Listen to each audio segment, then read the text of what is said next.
ఐశ్వర్యము గొప్పతనమును కలిగించు దేవుడవు నీవే. హెచ్చించు వాడవును బలమిచ్చు వాడవు నీవే. మట్టి పురుగును నన్ను ప్రేమించినావు. ప్రాణము నా కొరకై అర్పించినావు. అల్పుడను మట్టి పురుగును నన్ను ప్రేమించినావు. ప్రాణమును నీ కొరకై అర్పించినావు. ఎంతటి వాడను నేను యేసయ్యా, కొంతైన యోగ్యుడను కానయ్యా. నిన్ను వెంబడించు వారిని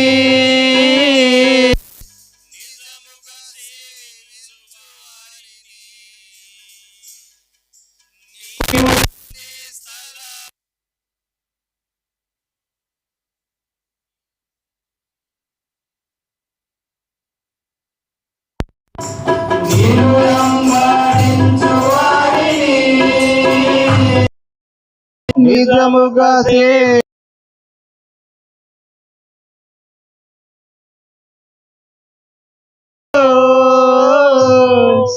నిలిచే నీ సేవకుని ఎంతో ఘనపరచిదవు.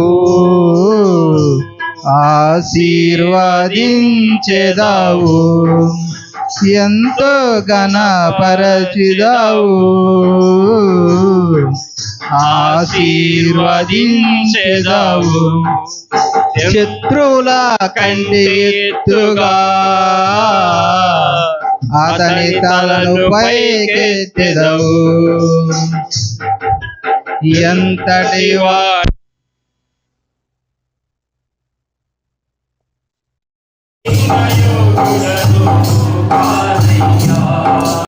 కానయ్యా. వినయము గల మనుషులను వర్ధిల్ల చేసేదవు. గర్విష్ఠుల గర్వమునచి గద్దె నుండి దించెదవు. వినయము గల మనుషులను వర్ధిల్ల చేసేదవు. గర్విష్ఠుల గర్వమునచి గద్దె నుండి దించెదవు. మాదు ఆశ్రయ దుర్గమా, మేమంతా నీ వారమే. ఆశైల్యం మాకున్నదంత నీ దానమే. మాదు ఆశ్రయ దుర్గమా, నీ వారమే. మాల్యము నీ కేడమా, మాకున్నదంత నీ దానమే. ఎంతటి వాడను నేను యేసయ్యా, కొంతైన యోగ్యుడను కానయ్యా. ఎంతటి వాడను నేను యేసయ్యా, కొంతైన యోగ్యుడను కానయ్యా. ఇంతగా నన్ను హెచ్చించుటకు, ఈ స్థితిలో నన్ను చుటకు, ఇంతగా నన్ను హెచ్చించుటకు, ఈ స్థితిలో నన్ను చుటకు, ఎంతలో సాటివాడను నేను యేసయ్యా కొంతైన యోగ్యుడను కానయ్యా కానయ్యా.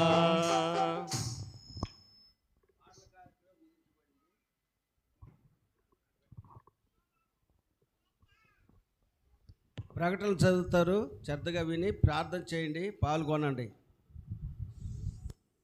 అందరికీ వందనాలండి. ఈరోజు ప్రకటన గమనించండి.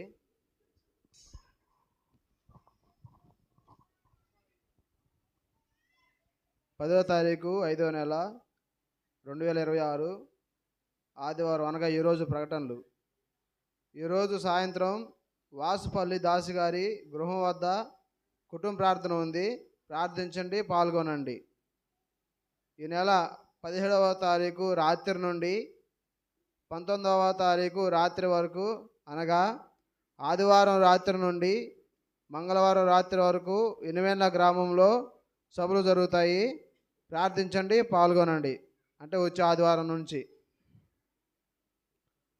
కోయిలమూడి కోటేశ్వరరావు గారి ఆరోగ్యం కొరకు ప్రార్థించండి. కోయిలమూడి అంజమ్మ గారి మనవరాలు ఐశ్వర్య ఆరోగ్యం కొరకు ప్రార్థించండి. హాస్పిటల్లో ఉన్నారు, వాళ్ళ కొరకు ప్రార్థించండి.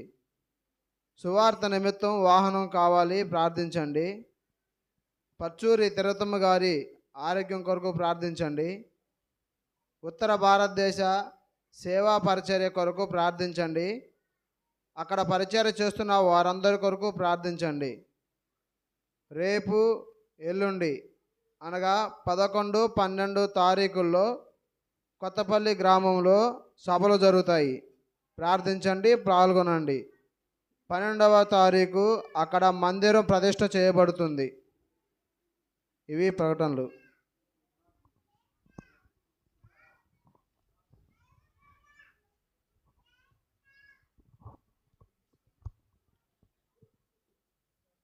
మహాపరిశుద్ధుడైన దేవా, నీకే వందనములు, స్తోత్రాలు నా ప్రభా. ఇంతవరకు నా ప్రభా నేను నా ప్రభా మహిమకరంగా ఆరాధనకరంగా జరిగించే నా ప్రభా వందనములు, స్తోత్రాలు నా ప్రభా. నా తండ్రి నైనా పాటలతో నిన్ను మహిమపరిచి ఉన్నావు నా ప్రభా. ఈ సమయంలో నా తండ్రి లేచి నా ప్రభా నీ యొక్క దాసుడు నా ప్రభా జీవగ్రంథంలోని మాటలు వివరించుచుండగా నా ప్రభా మాకు ఏ ఒక్క మాటలు అవసరమో నా తండ్రి నైనా ఆ మాటలను నాయన మాట్లాడించమని అడుగుతున్నా తండ్రి. ఇదిగో నా ప్రభా నాయన మాట్లాడుతున్నవాడు నా ప్రభా అల్పుడై ఉండనొచ్చు నా ప్రభా. మాకు ఏ ఒక్క వాక్యం అవసరమో నా ప్రభా ఆ నోటి నుంచి పలికించి మా అందరి మనుషులను నా ప్రభా ఆ యొక్క వాక్యములను కూడబెట్టుకుని కృపను అనుగ్రహించమని మా రక్షకుడు ప్రాణప్రియుడైన యేసుక్రీస్తు నామములో ప్రార్థన చేసి అడిగి వేడుకొనుచున్నాం తండ్రి, ఆమేన్.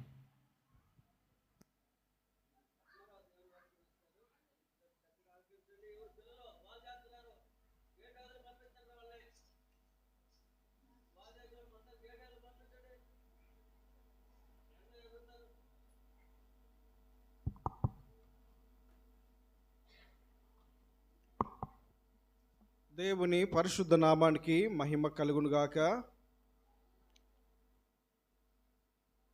మన ప్రభువును రక్షకుడైన యేసుక్రీస్తు వారి పరిశుద్ధ నామములో వాక్యం వినుచున్న మీ అందరికీ హృదయపూర్వక వందనాలు తెలియపరుస్తూ ఉన్నాం. అందరికి వందనాలు. అట్లా మీరు వందనాలు అని అనకుండా ఇట్లా అన్నారంటే దండం పెట్టారని అర్థం.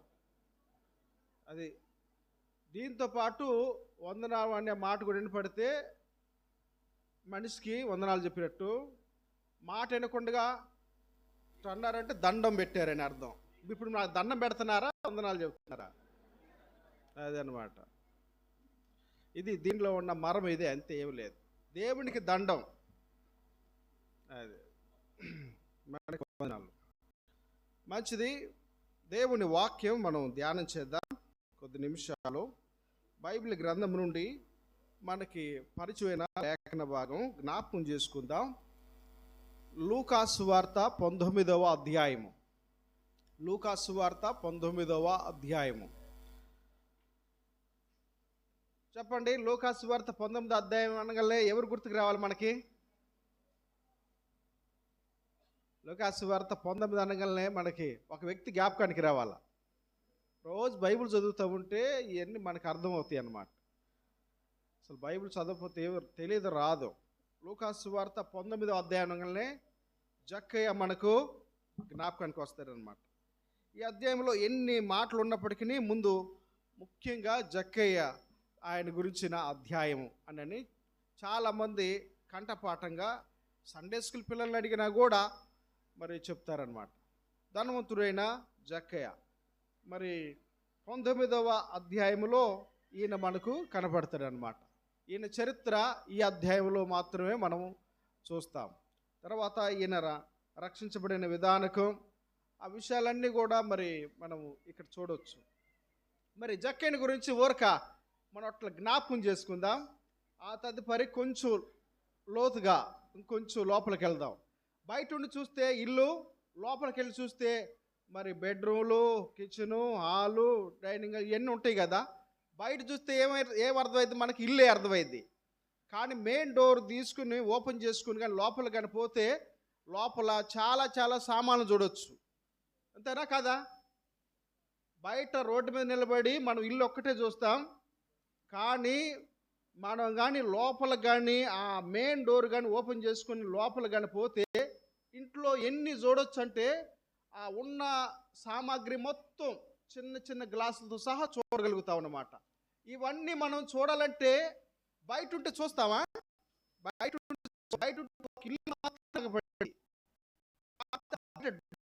ఇల్లు తప్ప లోపల ఉన్న సామాగ్రి మనం ఏమి చూడలేం. అట్లా వాక్యం కూడా మీరు ఇట్ట ఊరికి బైబిల్ అనేట్టు చూస్తే మీకు ఏం ఉండదో, లోపలికి పోవాలన్నమాట. లోనికి పోస్తే కానీ మనకి అర్థమవుతాయి అన్నమాట. బైబిల్లో నుంచి లోపలికి వెళ్ళాలి. చాలామంది బైబిల్ అంతే తల కింద పెట్టుకుంటారు, అంతవరకు ఇంకా బైబిల్ అంతే పట్టుకుని వస్తారు ఇక అంతే. ఇక దీంట్లో లోపలికి పోవాలి, మనం బైబిల్లోనికి వెళ్ళాలన్నమాట. అప్పుడు మనకి ఖనిజాలు దొరుకుతాయి, ముత్యాలు దొరుకుతాయి, దీంట్లో నుంచి విలువైనవి దొరుకుతాయి అన్నమాట. ఎక్కడ దొరకనివన్నీ మనకు బైబిల్లో దొరుకుతాయి. బైబిల్లో దొరికేవన్నీ మళ్ళీ ఎక్కడ దొరకవు. ఇది దీనిలో ఉన్న ప్రత్యేకత, బైబిల్లో ఉన్న ప్రత్యేకత ఇది అన్నమాట. అందుకని మనం ఈ ఖనిజాలను మనం పొందుకోవాలి, తీసుకోవాలి, మన జీవితానికి మనం అప్లై చేసుకోవాలన్నమాట. మన జీవితాలను బాగుపరిచే గ్రంథం ఇది, మనల్ని సరిచేసే గ్రంథం, పరిశుద్ధులుగా మార్చే గ్రంథం. కాబట్టి దీన్ని మనం ఊరికి చూడటం కాదు, బైబిల్ అని ఊరికి అంటవే కాకుండా బైబిల్లోనికి వెళ్ళాలన్నమాట. వాక్యంలోనికి వెళ్ళాలి. మర్మాలు, సంగతులు, సత్యాలు, గూఢమైన మర్మాలన్నీ దీంట్లో దాగి ఉన్నాయి. కానీ ప్రతిరోజు బైబిల్ చదువుతున్నాం మనం. నా చేయెత్తాను, ప్రతిరోజు చదువుతున్నాం బైబిల్. ప్రతిరోజు చదువు రానోళ్ళంటే ఎత్తబాకండి, చదువు వచ్చిన వాళ్ళు ఎత్తొచ్చు. ప్రతిరోజు బైబిల్ చదువుతున్నామా? ప్రతిరోజు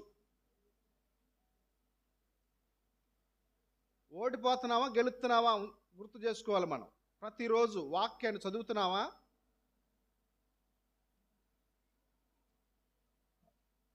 నీకు మళ్ళీ ఆశీర్వాదం కావాలా, దేవుని ఆశీర్వాదం కావాలా, నువ్వు చేసే ప్రతి పనిలో కలిసి రావాలి, మళ్ళీ దేవుడు మళ్ళీ తోడుగా ఉండాలా. చూడండి ఎట్లా ఉన్నాం చూడండి. దేవుని వాక్యం ఊరికి తీసుకుని వస్తే ఉపయోగం లేదు. బైబిల్ ఊరక ఇంట్లో ఉంటే కూడా ఉపయోగం లేదు. టాబ్లెట్లు ఎంతసేపటికి టేబుల్ మీద ఉంటే ఉపయోగం లేదు. వాటిని మనం వేసుకుంటేనే మనకు ఉపయోగం. అంతేనా?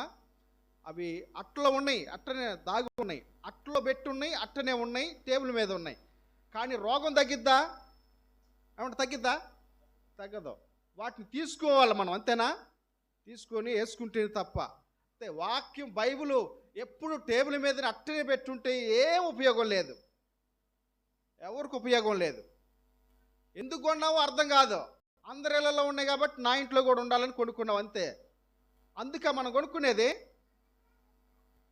అందుకు కాదు మనం కొనుక్కునేది.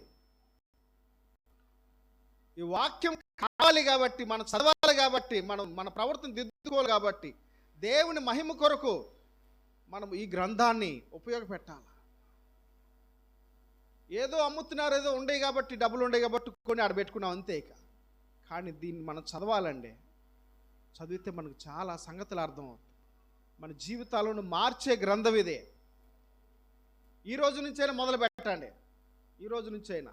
ఇప్పుడు ఇది ఎన్నో నెల అండి? ఇది 5వ నెల. 5వ నెల. కనీసం ఆది కాండమైనా అయిపోయిందా? ఈ సంవత్సరంలో ఆది కాండమైనా చదివామా? 50 అధ్యాయాలు చదివామా? రోజుకు 3 అధ్యాయాలు కలిసి చదివితే సంవత్సరానికి బైబిల్ అయిపోతుంది. ఒక అరగంట లేదా గంట సేపు కానీ కూర్చుంటే 3 అధ్యాయాలు అయిపోతుంది. టకటక చదివే వాళ్ళకి గంట కూడా పట్టదు. చదవాలి వాక్యం. ఇదే పాపం అంటే కూడా ఇదే. యెహోవా గ్రంథమును పరిశీలించి చదువుకునుడి. యెషయా గ్రంథం రాయబడింది. సాతాను కూడా యేసు ప్రభుని శోధించే టైంలో రాయబడి ఉంది కదా అని అంటాడు అనమాట. అంటే సాతాను కూడా తెలుసా తెలీదా వాక్యం? తెలుసు అంటే మరి దాని మీద అవగాహన ఉంది కదా. మనకు కూడా అవగాహన, సాతానికి అవగాహన ఉంటే మరి మనకు అవగాహన ఉండొద్దా? ఆయన భక్తులు కదా, ఆయన రక్తంతో కొనబడిన వారం కదా. అందుకని చదువుకున్న ప్రతి ఒక్కళ్ళు మనం రోజు బైబిల్ గ్రంథాన్ని తీసి చదువుకోవాలి. తర్వాత క్యాలెండర్లో కూడా వాక్యం ఉంటుందండి. క్యాలెండర్లో కూడా ఈరోజు ఏ తారీఖు ఆ బాక్సులో వాక్యం ఉంటుంది. వాక్యం చదువుకోవాలి. ఆ రిఫరెన్స్ కరెక్టో కాదో మళ్ళీ బైబిల్ చూసుకోవాలి. అందుకోసం మన క్యాలెండర్, లేకపోతే మామూలుగా మనం ఎందుకు క్యాలెండర్ పెట్టుకోవచ్చు. మనం ఎందుకు మన క్యాలెండర్ ఎందుకు పెట్టుకుంటున్నాం? మన వాక్యాలు దాంట్లో ఉండవు కాబట్టి, దాంట్లో ఉండనివి మన కాడ ఉంటాయి కాబట్టి, అందుకని మనం ప్రత్యేకంగా మన క్యాలెండర్ మనం చేర్చుకుంటున్నాం అనమాట. క్యాలెండర్లో వాక్యం ఉంటుంది. ఆ వాక్యము కరెక్ట్గా బైబిల్లో ఉంటుంది. ఇవి మనం చదువుకోవటం కోసం అన్నమాట. ప్రభు జ్ఞాపకం చేస్తున్నాడు, మనల్ని హెచ్చరిస్తున్నాడు. మనం దిద్దుకోవాలి, మనం సరిచేయబడాలి. అది మనకు అవసరమైనది. మంచిది. దేవుని వాక్యములోకి వెళ్దాం. బైబిల్ గ్రంథము నుండి లూకాసు వార్త 19వ అధ్యాయము. లూకాసు వార్త 19వ అధ్యాయము. మరి మొదటి పేరా ఏమి రాయబడింది అంటే 1 నుంచి 10 వచనాల వరకు జక్కేని గురించిన సంగతులు రాయబడ్డాయి అన్నమాట. జక్కేది ఏ ఊరు? ఎరకో పట్టణం. ఆ ఎరకోలోకి యేసుక్రీస్తు ప్రభు వారు ఒక రోజు వచ్చాడనమాట. ఆ రోజున యేసు ప్రభు జక్కయ్య పరిగెత్తుకుంటూ వచ్చాడు. ఆయన వచ్చేసరికి చౌకమంతా చుట్టుముట్టారు. యేసు ప్రభు వారి మధ్యలో ఉన్నాడు.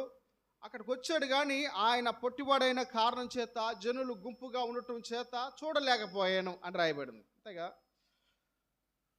ఆ తర్వాత నిరాశ చెందిన జక్కయ్య యేసు ప్రభు వారిని చూడటం కొరకై ఒక మేడి చెట్టు ఎక్కాడు. యేసు ప్రభు వారు తర్వాత ఆ చోటుకు వచ్చాడు. జక్కి వైపు కన్నులు చూశాడు. త్వరగా దిగు అని అన్నాడు. ఆయన దిగాడు. జక్కి యేసు ప్రభుని తన ఇంట చేర్చుకున్నాడు. ఇదిగో ప్రభువా, నేను ఎవరి దగ్గరైనా సరే ఏదైనా అన్యాయం తీసుకుంటే, అన్యాయంగా ఎవరి దగ్గరైనా సరే తీసుకుంటే దానికి ప్రతిగా నేను 4 వంతులు ఇస్తాను అని ఇచ్చేసాడు.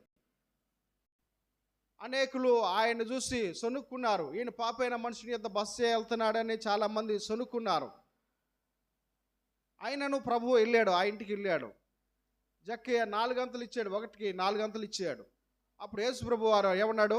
ఇతడును అబ్రహాము కుమారుడే, ఏలనగా నేడు ఇంటికి రక్షణ వచ్చి ఉన్నది. నశించిన దాన్ని వెతికి రక్షించడానికి మనుషు కుమారుడు భూమి మీదకి వచ్చాను.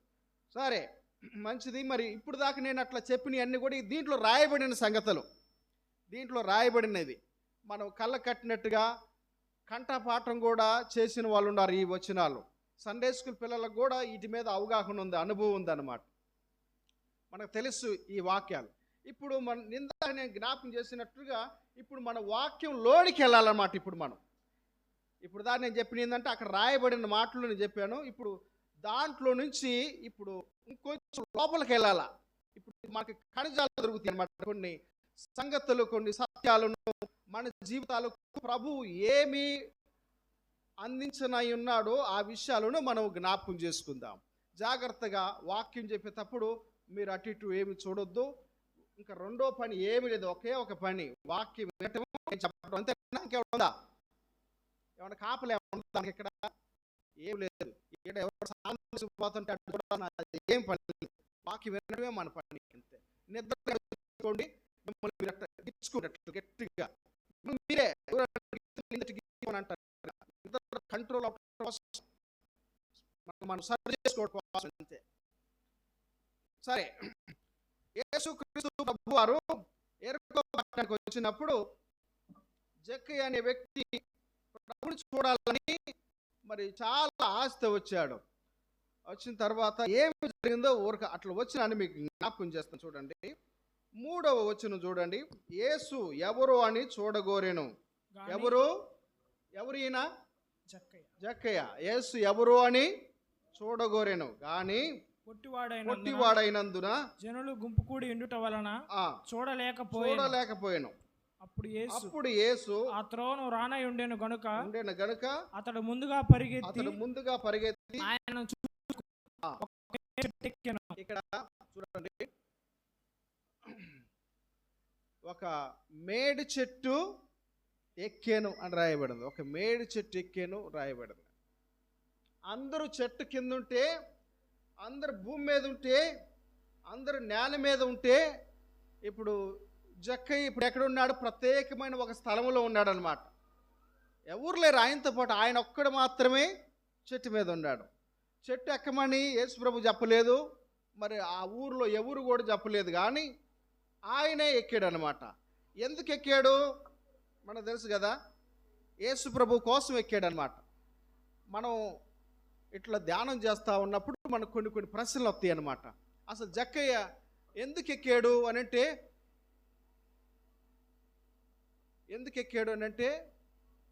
ఏం చెప్తాం? ఎందుకు ఎక్కాడు? తర్వాత ఎక్కటానికి గల ముఖ్య ఉద్దేశం ఏంది?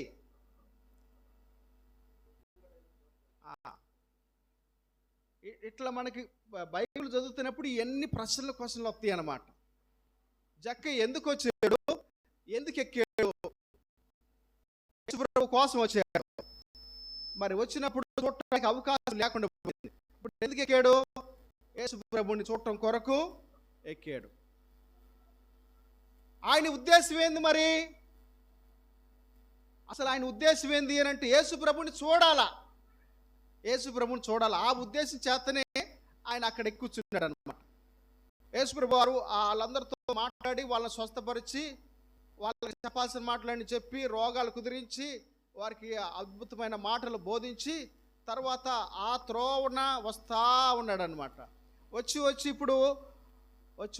ఒక స్థలం దగ్గర ఆగాడు. ఒక చోటును ఆగినట్లుగా మనకి వాక్యం సెలవిస్తూ ఉంది. ఇప్పుడు ఆ చోటు చోటుకు వచ్చాడు. 5వ వచనం చూడండి. 5వ వచనం, యేసు ఆ చోటుకి వచ్చినప్పుడు ఏ చోటుకు వచ్చాడు? జక్కయ్య ఉన్న చోటుకు వచ్చాడు. ఇప్పుడు జక్కయ్య నేల మీద ఉన్నాడా? చెట్టు మీద ఉన్నాడా? జాగ్రత్తగా చెట్టు మీద ఉన్నాడు. పైన ఉన్న ఆయన కాడికి ఇక్కడికి వచ్చాడు అనమాట ప్రభు. చెట్టు మీద ఉన్న వ్యక్తి కోసం యేసుక్రీస్తు ప్రభు వారు ఆయన గురించి ఏమి రాయబడిందంటే, యేసు ఆ చోటుకి వచ్చాడు అని రాయబడింది. ఆ చోటుకి వచ్చినప్పుడు అని పైనున్న వాడి కోసం, చెట్టు మీద ఉన్న వ్యక్తి కోసం యేసు ప్రభు వారు ఆ చోటుకి వచ్చాడు అని రాయబడింది. లోపలికి వెళ్తున్న వాక్యం, లోనికి వెళ్తున్న జాగ్రత్తగా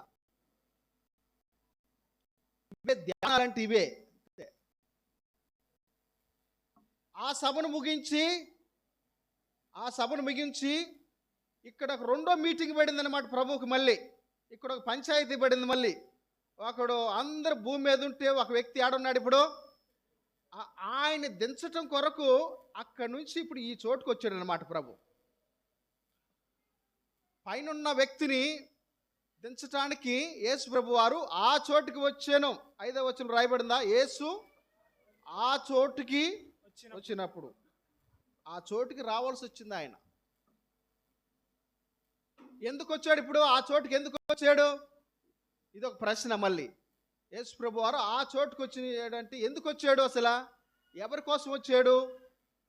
రావటానికి గల ముఖ్య ఉద్దేశం ఏంది? కారణం ఏంది అని అంటే, ఆ పైన ఒక వ్యక్తి ఉన్నాడు. ఆ వ్యక్తిని దించటానికి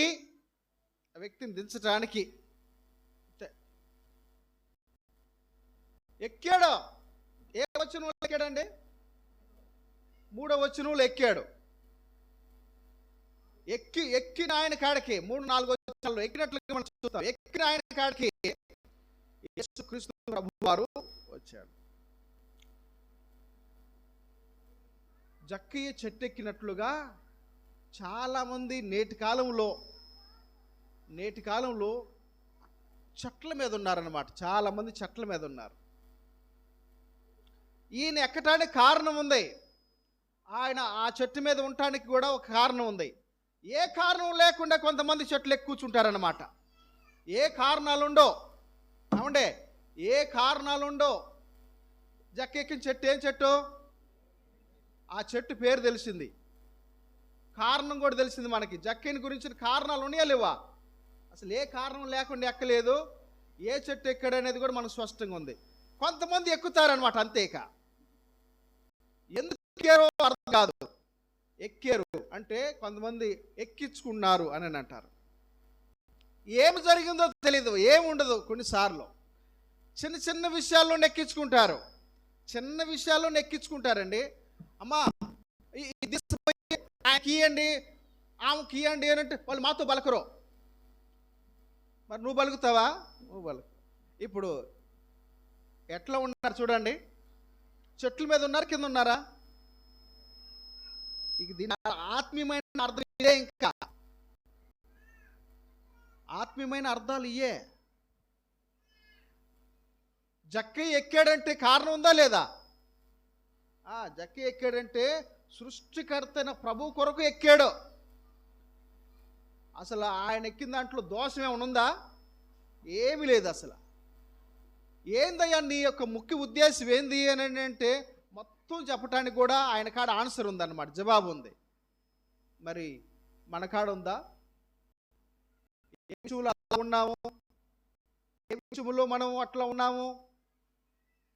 ఏ విషయంలో మనం అందరూ ఒక చోట ఉంటే మనం ఇంకో చోటగా ఉన్నాం.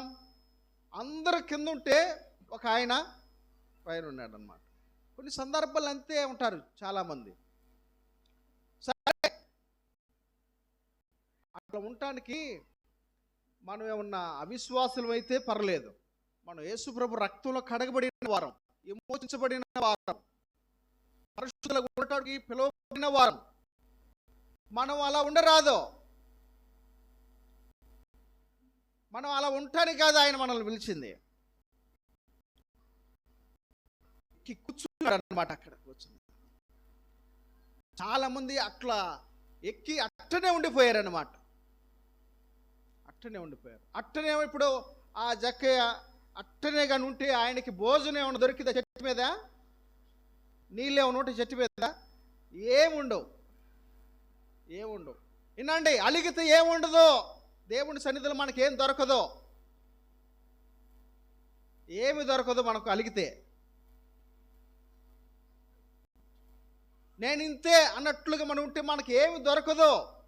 మనం ఏమి పొందుకోలేము. ఇప్పుడు మీరే చెప్పండి, టిఫిన్ కొట్టు ఏమైనా ఉంటుందా చెట్టు మీద? ఉంటుందా? ఏముండదు. నీళ్ళు ఏమన్నా అందుబాటులో ఉంటాయి ఆ చెట్టు మీద? అంటే ఏముండదు. ఆడేమి మనకు దొరకదు. ప్రభువుకి, ఆయన వాక్యాలకు, ఆయన భక్తులకు మనం వేరుగా ఉంటే మనం అట్లనే నేను ఇంతే ఉంటాను అని అనుకుంటే మనకి ఏమి దొరకదు. మనం ఏమి పొందుకోలేము. తెలియనివాడా, రాత్రంతా ప్రయాసపడితివి కానీ మాకేమీ దొరకలేదు. ఏమి దొరకదు మనకి. ఏమి దొరకదండి. ఏమి పొందుకోలేం కూడా, ఏమి తీసుకోలేం. ఎక్కి అట్లనే కూర్చున్నాడు అన్నమాట. ఎప్పుడు దాకా కూర్చున్నాడు? ప్రభు వచ్చేంత వరకు కూర్చున్నాడు అన్నమాట. దాని మీదనే ప్రభు వచ్చేంత వరకు కూర్చున్నాడు. మంచి కోసమే కూర్చున్నాడు, ప్రభు కోసమే కూర్చున్నాడు. అట్టనే ఉండిపోయాడు. అట్టనే ఉన్నాడు. కారణం ఏంటంటే ప్రభు కొరకు ఉన్నాడు అన్నమాట. ప్రభువుని చూడటం కొరకే ఉన్నాడు. ఏదేమైనా మొత్తానికి కారణం అనేది అగపడుతుంది. కానీ ఏ కారణం లేకుండా మనం ఎక్కకూడదు, ఎక్కించుకోకూడదు. అంతే. ఒక బలమైన కారణం చూపించాలన్నమాట. మీకు తెలుసా, అప్పుడు ప్రతి పెట్టిలో చైన్ ఉంటుంది, లాగచ్చు. అది ఎట్టంటే అట్లా లాగితే కుదరదు. ఒకవేళ లాగేమంటే అంటే నేను ఏ పెట్టిలో కాడ పడిపోయింది అనమాట. ఇంజన్ కాడ పడిపోయింది. వెంటనే వాళ్ళు ఆ పెట్టి కాడికి వచ్చేస్తారనమాట. ఒకవేళ నువ్వే కానీ అక్కడ ఉంటే ఎవరు ఇక్కడ లాగిందని నేనే అని అన్నావు అనుకో, ఎందుకు లాగేవని అడుగుతారు. అడుగుతారా? అడుగుతారు. ఎందుకు లాగేవనంటే, ఏమండి నా బంగారపు మెడల్ గొలుసు చైను ఇదిగో ఈయన లాక్కున్నాడండి, ఈయట్లేదు అనేది ఏదో ఒక కారణం, లేకపోతే నన్ను చంపుతానని సాగు చూపించి బెదిరిస్తున్నాడండి ఏదో ఒక కారణం, లేకపోతే నా సూట్ కేసు ఈ ట్రైన్లో నుంచి పక్కన కింద పడేసాడండి, అందుకోసం దాంట్లో విలువైనవి వస్తువులు ఉన్నాయి, ఆ కారణం చేత నేను లాగానంటే ఏముండదు. కానీ ఏ కారణం లేకుండా నేను లాగానండి, చైన్ లాగానంటే ఒప్పుకుంటారా? ఏదో కారణం చూపించాలా. కారణం లేకుండా అది లాగేమంటే మాత్రం జుర్మానా, శిక్ష పడిద్ది మనకి. ఇంత ధనమని మనకు పడిద్ది అన్నమాట. ఎవరు ఏమనకుండా మన ఊరకనే బిగేసిపోతే శిక్ష పడదా? మరే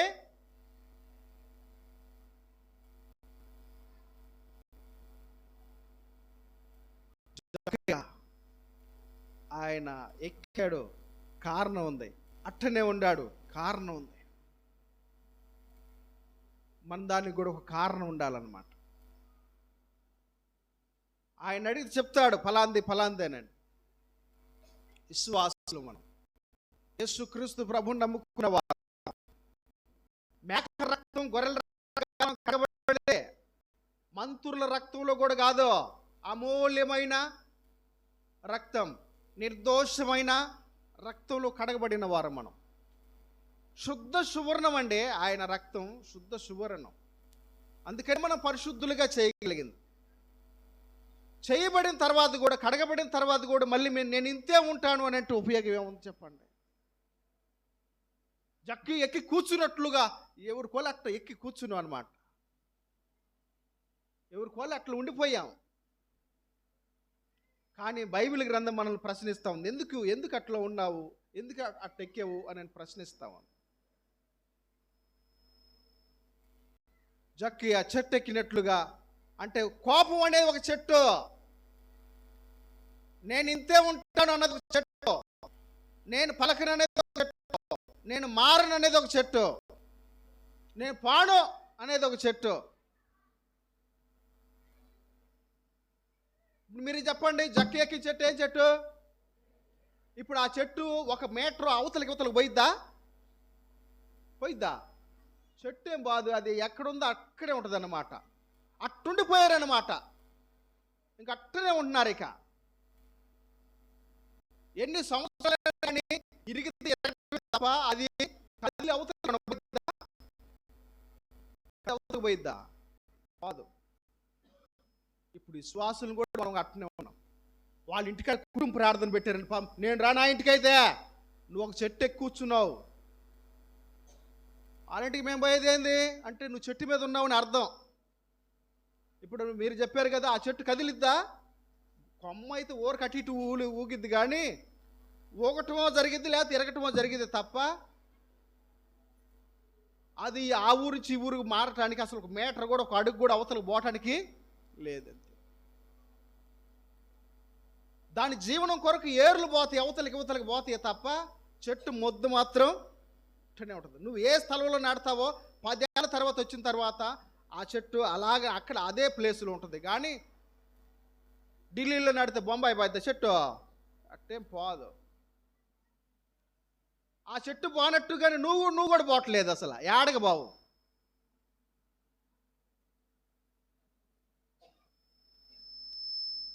చెట్టు కథలు లేకుండా ఉంది, నువ్వు కూడా కదలకుండానే ఉండవు. కథలను చెట్టు ఎక్కినట్లుగా మనం కూడా అట్లా ఉండిపోయాం. ఇక ఆ ఎత్తులో ఉన్నవాడిని, ఎక్కించుకొని ఉన్నవాడిని, ఇక వాళ్ళని దించాలంటే ఇప్పుడు యేసు ప్రభు వారు ఆ చోటుకు వచ్చాడనమాట. అయ్యా అందరూ నేల మీద ఉన్నారు కానీ నువ్వు ఎందుకు మరి ఆ చెట్టు మీద ఉన్నావు, నువ్వు ఎందుకు ఆకాశంలో ఉన్నావు అని ఆయన్ని దించటం కొరకు ఆ వ్యక్తిని మరి పైనుంచి కిందకి తీసుకురావటం కొరకు ఇప్పుడు యేసు ప్రభు సాక్షాత్తు ఆయనే రావాల్సి వచ్చింది. ఎవరున్న కాడికి? జక్కి ఉన్న కాడికి. జక్కీ మంచోడే మీరు చెప్పండి, జక్కీ మంచోడేనా? కింద వచ్చిన లేవు రాయబడ్డది. అక్కడ కూర్చున్న ఆ ఊరు జనులందరూ కూడా ఈయన పాపైన మనుషుడే, పాపైన మనుషుడే, ఈయన దగ్గరికి బస్సే, ఈయన ఎందుకు వెళ్తున్నాడు అసలు? ఆ ఊర్లో వాళ్ళంతా కూడా జక్కీ అంటే అసలు మంచి పేరు లేదు అసలు ఆయనకి, మంచి ధనవంతుడే. మొదటి రెండో వచ్చిన ఏం రాయబడింది? ఆయన సంచరించుచు ఎరికో పట్టణంలో ప్రవేశించాను, దాని గుండా పోవచ్చుండేను. ఇదిగో సుంకపు గుత్తదారుడును అంటే ఆయన ఆ ఊర్లో ఉద్యోగస్తుడు అన్నమాట. ఆ ఊర్లో ఉద్యోగం కలిగిన వాడు. నీటి పన్నునో లేకపోతే ఇంటి పన్నునో లేకపోతే మంచినీళ్ళకి సంబంధం ఏదో ఒక పన్ను, కరెంటు బిల్లు గడుచుకునేది ఏదో ఒక పని కలిగిన వాడు అనమాట. సుంకం వసూలు చేయటం, ట్యాక్స్ కలెక్టర్, పని కలిగిన వాడు, ఉద్యోగస్తుడు, సుంకపు గుత్తదారుడు, తర్వాత ధనవంతుడు. కానీ పేరు లేదు ఆ ఊర్లో ఆయనకి. అటువంటి వ్యక్తి కాడికి ఇప్పుడు ఎవరు పోతున్నారు? ఏమండే, అటువంటి వ్యక్తి కాడికి ఇప్పుడు ఎవరు పోతున్నారు? యేసుప్రభు పోయాడు. చూడండి, కింద వచ్చిన ఏం రాయబడింది? పాపైన మనుషుడు అని. ఇంకా కింద వచ్చిన ఏం రాయబడింది? 1 రూపాయికి 4 రూపాయలు వసూలు చేసినాడు, అన్యాయవస్తుడు. చూడండి, జక్కీ లీస్ట్ కానీ తీస్తే అంత నెగిటివ్గానే ఉంటుంది అన్నమాట. అన్ని తప్పులుగానే ఉంటాయి. పనికిరాని స్థితిలో ఉన్నాడు. కానీ పనికిరానోడు కాడికి ఇప్పుడు ఎవరు పోయారు చెప్పండి? ప్రభు పోయాడు.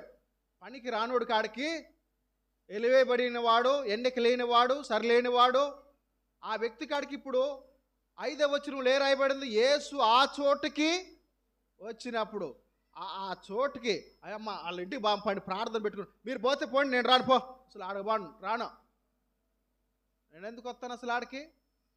మరి జక్కయ్యని చూడటానికి, జక్కయ్యని దించడానికి, జక్కయ్య ఉన్న చోటుకి ఇప్పుడు ప్రభు వచ్చాడు కదా.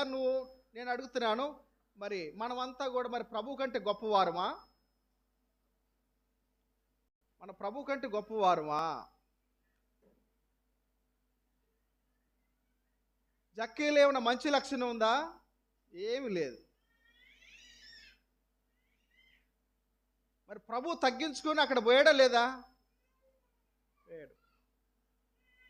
ఆ ఒక్క వ్యక్తి కోసమే పోయిందే, ఒక్క వ్యక్తి కోసమే ఆ చోటుకు వచ్చాడని రాయబడింది. చూడండి, మనకు తెలుసో కానీ తెలియ కానీ కొన్నిసార్లు మేము ఇంతే అని ఆ చెట్టుకి అట్టనే కూర్చుంటాం. కానీ బైబిల్ మనకేం నేర్పిస్తుందంటే అలా ఉండకూడదని మనకు నేర్పిస్తావు. ఆయన్ని దించడం కొరకు ఆయన ఆ చోటుకు రావాల్సి వచ్చింది. ఏమంటే వినాలా? ఇట్లా జ్ఞాపకం చేస్తున్నాను. కొన్ని సందర్భాల్లో నేను ఎట్లా ఉంటా అని అన్న వాళ్ళ కాడికి నువ్వు నేను పెద్ద మనం చేసుకుని పోగలిగితే యేసు ప్రభు లాగా. చూడండి, ప్రభువే వచ్చాడు. ఇక ఎంతసేపు ఉండే వాడు దిగట్లేదు, ఆ చెట్టు మీద ఉన్న దిగట్లేదు కాబట్టి ఇప్పుడు ఈయనే వచ్చాడు అనమాట. ఇక కొన్నిసార్లు మనం అట్టు పోవాలి. అదే ఆత్మీయత అంటే, అదే విశ్వాసం అంటే, అదే తగ్గింపు అంటే. అదే తగ్గించుకున్న వారు హెచ్చించబడతారని రాయబడింది కదా. ఇక ప్రభువే ఆ మీటింగ్ అంతా సమాప్తం చేసుకుని ముగించి మొత్తాన్ని ఎటులాంటి పంపించి అందరిని పంపించి ఇక ఆ త్రోవనే వస్తా అక్కడ నిలబడ్డాడని రాయబడింది. చూడండి, ఆ చోటుకు వచ్చాడంటే ఇక చూడండి, వెళ్ళాలండి. కొన్నిసార్లు మనం వెళ్ళాల్సిందే. మనకు శత్రువులంటూ ఎవరూ లేరు. మనకు ప్రధానమైన శత్రువు సాతానుడు ఒక్కడే. వాడు అనుచరులు తప్పితే భూలోకంలో మనకు శత్రువులు ఎవరు లేరు. పాపైన మనుషుడు, పనికిరాని వాడు, ఆయన కాడికే ప్రభువు పోతే మరి తోటి సహోదర సహోదరుల కాడికి మనం బావొద్దా? మనం పోవాలా లేదా? పోవాల్సిందంతే. కొన్ని సందర్భాలు కొంతమంది ఆ రోజు ఊరికి పోతారన్నమాట. ఫలానోళ్ళ కుటుంబ ప్రార్థన అంటే ఆ రోజు తాళం వేసి పోతారు. ఏంటంటే లేరు. ఆత్మలో కపటం లేనివాడు ధన్యుడు. ఆత్మలో కపటం లేనివాడు ధన్యుడు.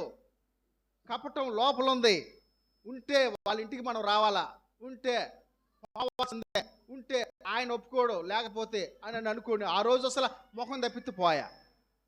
ఇంతకు నువ్వు అన్యుడివా ధన్యుడివా? యేసుక్రీస్తు ప్రభు నమ్ముకున్న వాళ్ళు మొత్తం ధన్యులే, నమ్మని వారు మొత్తం అన్యులే. నిజంగా మారుమనసు ఉంటే అటువంటి పనులు మనం చేస్తామా? యేసు ప్రభు వారు వినండి, ఆ చోటుకు వచ్చి అసలు అక్కడ కన్నులు ఎత్తాడు, అక్కడ పిలిచాడు అని రాయబడింది కదా. అటు కాకుండా ఆయన తల ఉంచుకుని పోలేడా అమ్మా? పోలేడా?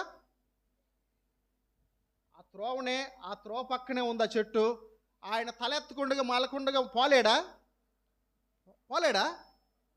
పోతాడు. మరి అక్కడ ఆగాడా లేదా? ఆగాడు. ఆయన యాత్ర ఆపాడు. ముందు నీ ఆరాధన అసలు ఆపు. ఏంది మాట్లాడుకోకుండా ఏంది ఆరాధన? ఏంది నీ మాటలు? నీ ఆరాధన ఆపు, నీ పాటలు ఆపు, నీ ప్రసంగం ఆపు, నీ పరిచర్య ఆపు. మనం అందరం ఆపుకోవాలి ముందు. అసలు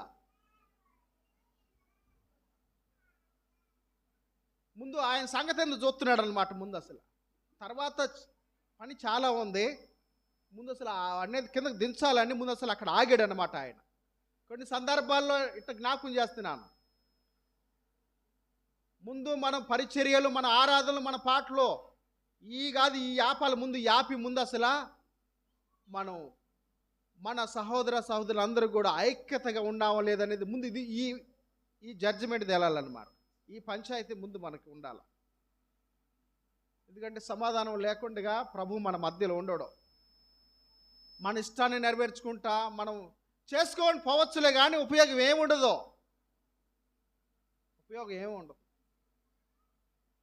యేసు ప్రభు ఆ త్రోవను వస్తా ఉన్నాడు. ఆ త్రోవను వస్తా ఆయన ఉన్న చోటును తప్పించి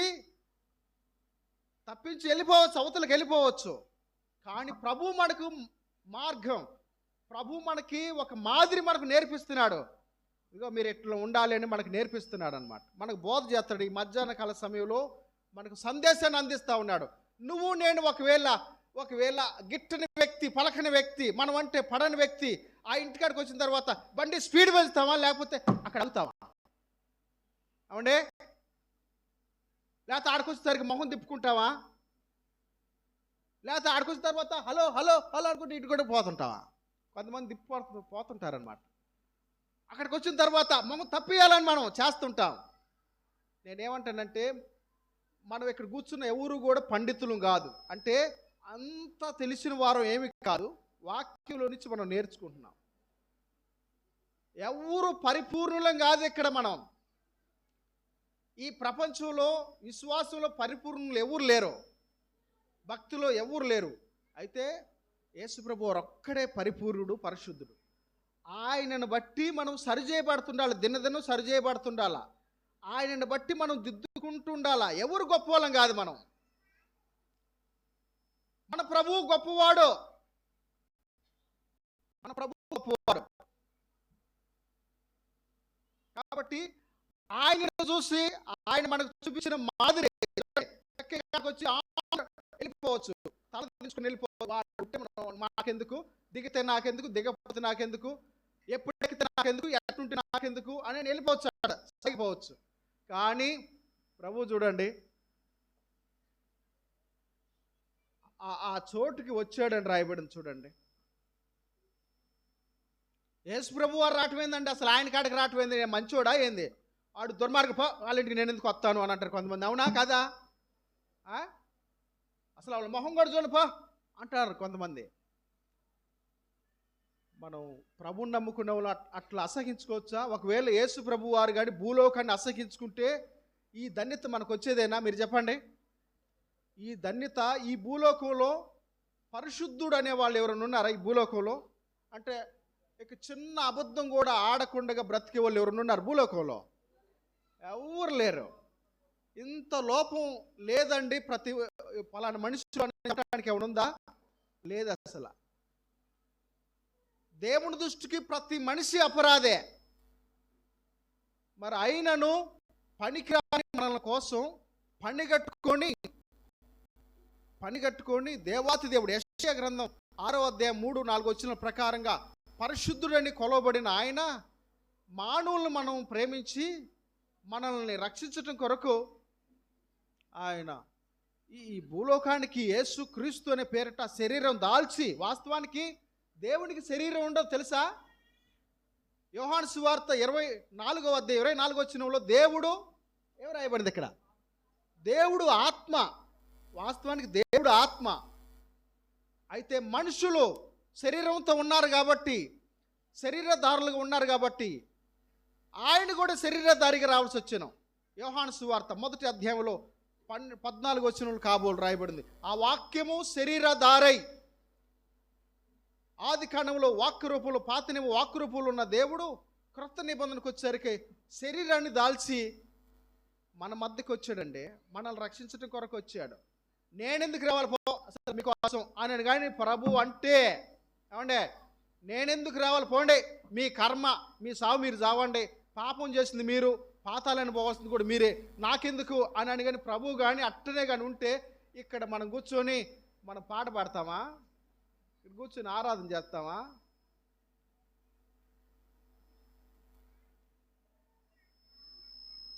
ఏలైనగా పాపం వలన వచ్చు జీతం మరణం. మనకి ఇంకా అసలు అదే రావాలి. మనకు రావాల్సిన సర్టిఫికెట్, మనకు రావాల్సింది జీతం ఏంది అని అంటే నిత్య నరకమే. అయితే దేవుని కృపావరం మన ప్రభు అయిన యేసు క్రీస్తు యేసునందు నిత్య జీవం. ఉల్టా మారిపోయింది చూడండి, అంతా మారిపోయింది. నేనెందుకు పోవాలి వాళ్ళ కాడికి, నేనెంది నన్ను రమ్మంటావేంది అంటుంటారు కొంతమంది. ఆలేదు ఏం లేదు, ఆయన వచ్చాడు, ప్రభువే వచ్చాడు జక్కయ్య కాడికే. నేను ఇది చెప్తున్నాను, ఒకవేళ యేసు ప్రభు కంటే గొప్పవాడు గొప్పదాన్ని అయితే పోవద్దు రావద్దు, అంతేనా? యేసు ప్రభు కంటే నేను బడా అనుకుంటే, గొప్ప పెద్ద అనుకుంటే పోవద్దు రావద్దు.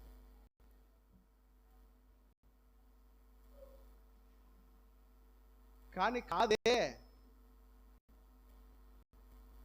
మనము అల్పులం, మట్టి పురుగులం, ఇంతలోనే కనబడి అంతలోనే మాయం ఆవిరి లాంటి వారు. భూమి ఆకాశాలు సముద్రం సమస్తాన్ని సృష్టించిన వాడు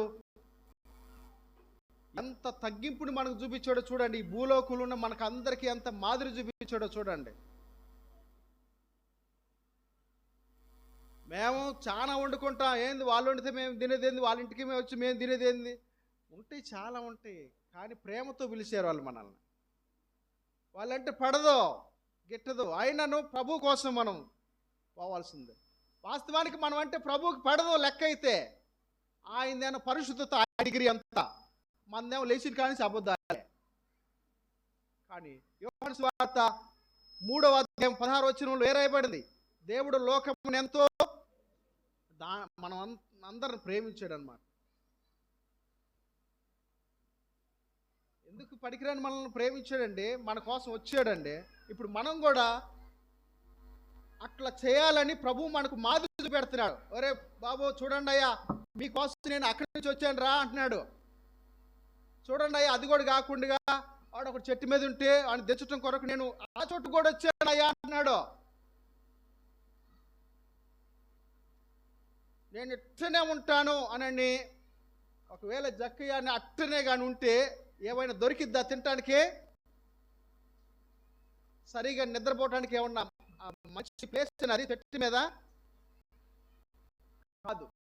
అట్లనే నువ్వు కూడా అంటే అది మంచి కాదు. అది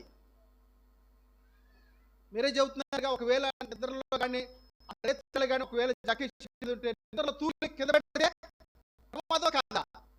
ప్రమాదమే. ఒకవేళ అక్కడ ఉంటే అన్నపనాలు అందుతాయా? అందో. ఇబ్బంది కాదా? ఇబ్బంది. మనం కూడా ఇట్టనే ఉంటామంటే అది ఇబ్బందికరమైన ఆలోచనే, ఇబ్బందికరమైన నిర్ణయం. అది దేనికి మనకు ఉపయోగపడదు, దేనికి ఉపయోగపడదు. వీటిలో నుంచి మనం చాలా నేర్చుకోవాలి. మనకు టైం అయిపోయింది. మనం ఏమి నేర్చుకున్నాం ఈరోజు? ఏమి నేర్చుకున్నాము? అంటే ఎక్కిన కాకి, ఎక్కిన జక్కి దించటం కొరకు ప్రభువే అక్కడికి వచ్చాడనమాట. ప్రభువే వచ్చాడు. మనం కూడా కొన్ని సందర్భాల్లో మనమే పోవాలన్నమాట. నేనేమైనా ఎక్కమన్నానా అన్నే జక్కయ్య నేను ఎక్కమన్నానా? నేను చెప్పానా? ఎందుకు ఎక్కాడో ఎందుకు ఉన్నాడో నాకెందుకు అని ప్రభు అసలు ఏమి లేకుండా ఆ వ్యక్తి కాడికి వచ్చాడండి. చూడండి, నిన్ను బట్టి నన్ను బట్టి కొంతమంది అట్లా అనుకొని వాళ్ళు నిర్ణయాలు తీసుకొని కోపం అనే ఒక చెట్టు, అసహ్యం అనే ఒక చెట్టు, నేను ఇంతే అనే ఒక చెట్టు, అట్లా ఏదో ఎన్నైనా పెట్టుకుని దాంట్లో ఆ లిస్టులో అట్లా ఉన్నప్పుడు మనమే కొన్ని సందర్భాల్లో మనమే పోవాలి. ఎందుకు అంటే ప్రభు పోయాడు. ప్రభువే పోయాడండి. ఆడికి దాటిపోలేదు ఆయన. ఆ చోటుకు వచ్చాడు అని రాయబడింది, కానీ ఆ చోటు నుండి పోయాడని రాయబడలేదు. మనం కూడా ఆ చోటుకి పోయి మాట్లాడితే ఎంత బాగా, ఆ చోటుకి పోతే మనం కూడా ఎంత బాగా చూడండి. యేసుప్రభువే పోయాడు కదా. ఏముండదు, మనం తినే ఆహారాన్ని బట్టో వేసుకునే ట్యాబ్లెట్లను బట్టో కానీ మొత్తానికి తేడా వచ్చింది బాడీ. ఇక అప్పుడు నేను ఇంతే అని అంటాం అన్నమాట. ఎక్కడో తేడా పడుతుంది. అందుకని మనం ఈ ట్యాబ్లెట్ ఎక్కువ మింగాలండి. ఏనండి, ఇటు చూడాలి అందరూ. ఈ ట్యాబ్లెట్లు కానీ ఎక్కువ మింగితే మనకు అసలు అంత రాదు. ఇదేమో తక్కువ మింగుతాం మనం. వాళ్ళే మనుషులు తయారు చేసినవి ఎక్కువ మింగుతుంటివే. ఈ భూలోకుల బండి పంట ఎక్కువ తింటుంటివే. కానీ ఈ పంట మేయాలి మనం. ఏమంటే ఈ పంట మేయాలి మనం. ఏజ్కేలు భక్తుడు అంటాడు, నీ వాక్యము నాకు దొరకక నేను దాన్ని భుజించి తిని అని అంటాడు. ఈ బైబిల్లో ఉన్న మాటలు మనం ఎప్పుడు చదవటమే తింటమంటే అప్పుడు మన జీవితాలను సరిచేసిద్ది, మన జీవితాలను క్రమపరిచిద్ది. కరెంటు రాతలకే ఇంట్లో ఏడు చెమ్ములు ఏడు పడ్డాయి. లైట్ వెలిగిన తర్వాత ఇప్పుడు మనకు అర్థమైంది కదా, ఈ గ్లాస్ ఇక్కడ ఉండాలి, ఇక్కడ ఉంది, దాన్ని తీసుకొచ్చి ఏం చేస్తాం, సరి చేస్తాం అన్నమాట. ఆ లైట్ వచ్చిన తర్వాత మనం క్రమపరుస్తాం. మరి యేసుక్రీస్తు ప్రభు ఎలుగై ఉన్నాడు కదా, ఆయన మన హృదయంలోకి వచ్చిన తర్వాత కూడా మనం క్రమపరచుకోవద్దా? నేను ఎట్టుండాలి కావాలి, నేను ఎట్టున్నాను అని సరి చేసుకోవాలి. గ్లాసులు అయితే అక్కడ ఇక్కడ పెట్టి అక్కడ సరి చేసావు, కానీ వస్తువులు వాహనాలు అయితే సరి చేస్తున్నాం, క్రమపరుస్తున్నాం. కానీ మనల్ని మనం క్రమపరచుకోవాలండి, మనల్ని మనం సరి చేసుకోవాలా. సామాన్లు దిద్దుతున్నాంలే, సామాన్లు శుభ్రం చేస్తున్నాంలే. నా ప్రభు ఇట్లా తగ్గించుకుని ఉన్నాడు, నా ప్రభు ఇట్లా దిగి వచ్చాడు, నా ప్రభు ఆ వ్యక్తి కోసం ఇట్లా వచ్చాడు, నేను కూడా అట్టుండాలి కదా అని మనం సరి చేసుకోవాల్సిన వారమైన, దిద్దుకోవాల్సిన వారమైన. అలా ఉండటానికే ప్రభు మనల్ని ఇంకా సజీవులుగా ప్రాణాలతో ఉంచాడు. అలాగ ఉండటం కొరకే ప్రభు మనకు మరణించాడు, మన కొరకు చనిపోయి సమాధులు తిరిగి లేచాడు. ఆ ప్రభుకి మహిమకరంగా బ్రతుకుదాం. ప్రభు చిత్తమైతే మరికొన్ని విషయాలు వచ్చే వారంలో మనం నేర్చుకుందాం. ప్రభు దేవుని వాక్యం మనందరికీ దీవించి ఆశీర్వదించుగాక. ఆమేన్. పరిశుద్ధుడైన మా తండ్రి, జీవాధిపతి, సర్వకారి స్తోత్రాలు మీకు మహిమ చెల్లిస్తున్నాం. మిమ్మల్ని కీర్తిస్తూ పూజిస్తూ కొనియాడుచున్నాం. ప్రభు, మేము తగ్గవలసింది, మీరు హెచ్చవలసింది. ఓ రాజా, మీకు స్తోత్రాలు. నాయన, మీరు ఉన్నతుడైన దేవుడవు. సృష్టి యావత్తు కలుగునుగాక నేను కలుగజేసిన ప్రభువా, మీకు స్తోత్రాలు. మేము మీ సృష్టి నాయన, మీ చేతి పనివారం నాయన. మా ప్రభు, మా కొరకు మీరు తగ్గింపును చూపించారు, కనపరిచారు నాయన. మీ దీనత్వాన్ని మాకు చూపించారు, నేర్పించారు. మేము నేర్చుకోవాల్సిన వారమై ఉన్నాం. ఓ ప్రభు, మీకు స్తోత్రాలు చెల్లిస్తున్నాం.